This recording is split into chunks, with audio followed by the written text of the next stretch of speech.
ശിവന്റെ തൃക്കണ്ണിന്റെ കഥ.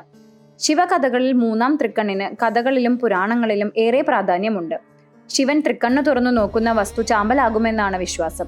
ഈ തൃക്കണ്ണ് ആത്മീയതയും ശക്തിയും സൂചിപ്പിക്കുന്നതാണെന്നും വിശ്വാസമുണ്ട്.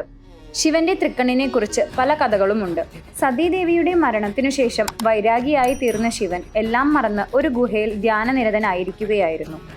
സതി പാർവതീദേവിയായി അവതാരമെടുത്ത് ശിവനടുത്തു വന്നെങ്കിലും ശിവനെ പ്രീണിപ്പിയാക്കാൻ കഴിഞ്ഞില്ല. ശിവനെ തപസ്സിൽ നിന്നുണർത്തി പാർവതിയിൽ അനുരക്തനാക്കുക എന്ന ഉദ്ദേശത്തോടെ എത്തിയ കാമദേവനെ ശിവൻ തൃക്കണ്ണു തുറന്ന് ഭസ്മമാക്കിയത്രേ. ഒരിക്കൽ തമാശയ്ക്ക് പാർവതി ശിവന്റെ ഇരു കണ്ണുകളും പൊത്തിപ്പിടിച്ചു. ഇതോടെ ലോകത്താകെ അന്ധകാരമായി. ലോകത്തിന് പ്രകാശവും ഊർജവും നൽകാൻ ശിവന് തൃക്കണ്ണു തുറക്കേണ്ടി വന്നു. ശിവന്റെ തൃക്കണ്ണിൽ നിന്നുള്ള ചൂടേറ്റ് പാർവതിയുടെ കയ്യിൽ നിന്നും വിയർപ്പു കണം ഇറ്റുവീണു.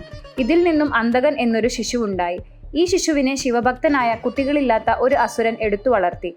ആഗ്രഹിക്കാൻ പാടില്ലാത്ത ഒരു സ്ത്രീയെ മോഹിച്ചാൽ മാത്രമേ തന്റെ മരണം സംഭവിക്കൂ എന്നൊരു വരവും ശിവനിൽ നിന്നും അന്തകൻ നേടി.